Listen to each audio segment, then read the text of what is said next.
Richard Tice. Thank you, Madam Deputy Speaker. Well, the motion to refer the Prime Minister to the Privileged Committee revolves around two words, Madam Deputy Speaker.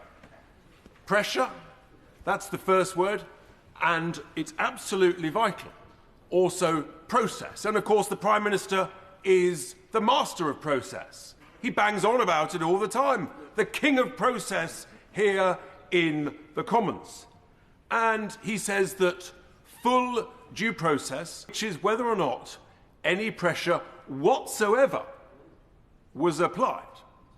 And we've heard from not one, not two, but from three separate senior civil servants that actually the pressure was not on the decision itself, the pressure was indeed on the speed of the decision, because the decision, and it was all about, I will happily give way to the honourable gentleman.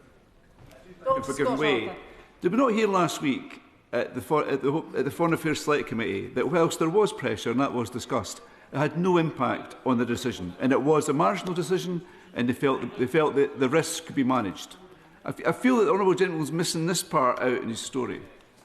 I think the honourable gentleman, but I would remind him what the Prime Minister said at Prime Minister's questions just last week. No pressure existed whatsoever. Whatsoever is the critical word, which is the flaw in the honourable member's argument.